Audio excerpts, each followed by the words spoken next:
아시아 증시 오늘 코스피 코스닥 그리고 일본 증시 오릅니다. 중국 소폭 하락 출발인데 오후까지 살펴보시고요. 김동섭의 인사이트입니다. 안녕하십니까? 네, 안녕하세요. 네, 시간을 늘려달라고 오늘도 많은 분들께서 얘기를 하시네요. 그래서 빨리 넘기겠습니다. 뉴욕 미국에서 미중 정상회담 의제에서 무역 배제 고려. 그리고 코스피가 10월에 13% 급락, 투심 회복이 관건 여러 가지 주제인데 어떤 주제부터 볼까요? 일단 미국 시장을 좀 봐야겠죠. 미국 시장이 지난주에 금요일 날 1% 정도 다우가 빠지고 끝났어요. 그래서 시장이 굉장히 좀 불안한 모습이지만 그래도 여전히 긍정적인 부분이 좀 있습니다. 그래서 그 부분을 좀 중심적으로 말씀드릴 거고요. 첫 번째 이슈는 11월 30일부터 12월 1일까지 아르헨티나에서 G20 정상회담이 있어요. 이 정상회담에 대해서 시장에서 무슨 얘기를 했냐면 결국은 거기서 극적 타결이 나오지 않을까 뭐 이런 이슈가 상당히 있었죠. 근데 주말에 이 미국과 중국이 정상회담을 할 경우 의제에서 무역에 대한 것은 배제할 거다. 뭐 이런 얘기가 나옵니다. 이걸 보면서 이제 많은 생각을 하게 되죠. 두 가지를 해석할 수 있습니다. 하나는 뭐냐면 야 이거 장기전으로 가는 거 아니야? 라는 부분. 아니면 오히려 이렇게 압박을 해가지고 협상을 좀 빨리 끄집어내는 그런 상황을 가져오지 않을까. 뭐 두 가지로 해석을 하죠. 두 번째 거는 참 상당히 좀 잘 되는 쪽으로 해석을 해봤는데 이제 문제는 뭐냐면 미국이 제시하는 것이 이제 기술 탈취에 대한 부분입니다. 근데 이 기술 탈취라는 것은 사실 굉장히 모호해요.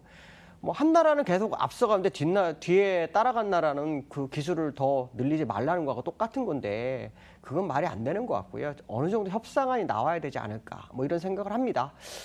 장기전 가능성에 대한 부분도 염두에 둬야 되겠지만 일단 기술적인 분석상으로 시장을 좀 봐야 되는데요.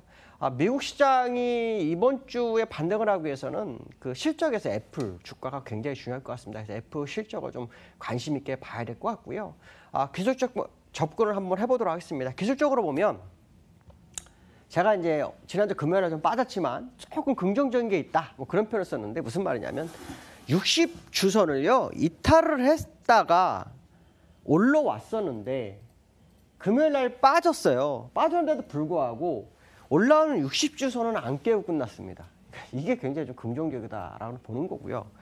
두 번째는 뭐냐면 후행스팬이 하락 각도가 굉장히 급한데 이게 뚫리면 진짜 겁이 나는 겁니다. 이거 뚫리면 저도 뭐 답을 낼 수가 없습니다. 안 뚫린다는 전자에 사실은 제가 지난주 목요일 금요일 저점 매수 가능성, 매수에 대한 의견을 제시합니다. 뭐 이런 표현을 썼었는데 제가 이제 왜 안 깼냐 생각한다면 일단 여기서부터 여기까지가 정말 매물이 두꺼워요. 그러니까 사실은 그 미국에서 어떤 기계적인 오류가 생겨서 뭐 물건이 투매가 나오지 않는 한은 사실 이게 뚫기가 한 번은 안 됩니다. 보통 경우는 이제 여기서 반등하는 듯 하다가 이렇게 탁 무너지거든요. 왜냐면 너무나 길기 때문에 한 번에 밀리는 게 아니라 한 번 올라갔다가 이렇게 밀어내는 뭐 그런 모습이 나올 수 있어요. 그러니까 현재 상황으로 본다면 미국이 반등 가능성이 있습니다. 그러나 그 반등이라는 거는 말 그대로 반등입니다. 제가 말씀드린 것처럼 이렇게 떨어질 때 이렇게 양봉 하나 나오듯이 양봉 하나 정도 나와야 될 것이다. 그 사이에 국내 시장이 예상 밖인 반등이 좀 세게 들어와야 되는데 지난번처럼 못 들어올까 봐 좀 겁이 나는 건 있습니다. 그러나 중요한 것은 뭐냐면 기회는 있지 않을까라는 부분인데요. 일봉 차트를 한번 보면 제가 이렇게 아주 복잡하게 해놨는데요. 결국은 요 라인.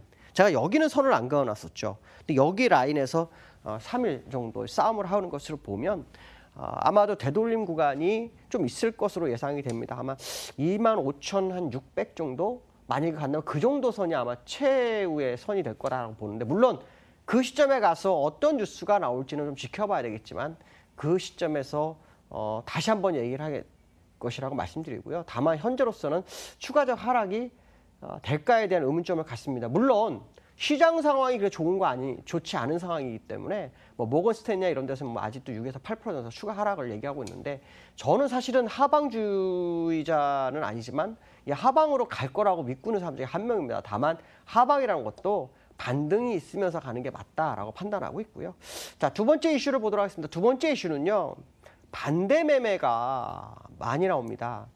요게 좀 걱정이 되는데 이제 우리나라 시장 같은 경우 이달에 많이 빠졌어요. 근데 반대 매매가 약 3,900억? 3,900이 얼마나 크냐라는 부분인데 지난달에 900억이 나왔어요. 그러니까 거기에 대비로 300%가 넘게 나왔죠. 작년 이맘때 대비로 300%가 넘게 나왔습니다. 그러면 더 나올 곳이 있느냐에 대한 부분인데 2016년도 10월 정도 그 위치에 신용이 약 7조 정도밖에 안 됐어요. 그러니까 지금 10조 정도가 됐죠. 또 하나는 뭐냐면 여러분들 이게 집계가 안 나오고 있는데 스탁론이 엄청나게 물량이 많습니다. 그러니까 이것 때문에 좀 겁이 좀 제가 나는 부분 중에 하나거든요. 그래서 사실 기술적인 부분에 있어서 여러 가지를 제시를 하고 있지만 이런 어떤 물량이 터졌을 때는 좀 위험하다. 그러나 어쨌든 지금은 그 물량 터질 공간이 맞을까에 대한 의문점이 상당히 좀 많은 상태다라는 부분이고요. 우리나라가 지금 전 세계적으로 많이 빠지고 있는 건 사실이나 제가 볼 때는 이제 반등이 좀 들어올 수 있는 공간이 열리지 않을까라는 생각을 해봐야 될 것 같습니다. 자, 세 번째 이슈는요. 국내 시장과 연계해서 좀 얘기를 해봐야 되겠죠. 국내 시장이 지금 상당히 좀 어려움을 겪고 있는 것이 사실입니다. 근데 지금 보시면 이달에 13.5% 빠졌어요. 투심 회복에 굉장히 관건인데 이제 여기서 우리가 이제 관심을 가져야 될 건 뭐냐면 투심 회복이 뭐냐는 겁니다.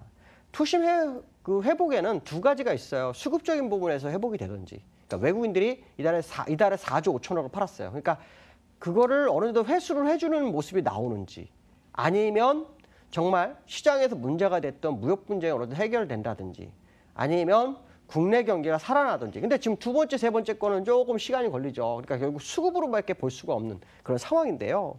제가 이제 이 수급에서 외국인들이 좀 들어온다. 아마 그런 표현을 썼을 거예요. 아침에 이제 현물을 매수했다가 지금 현물을 다시 매도로 바꿨어요, 외국인이.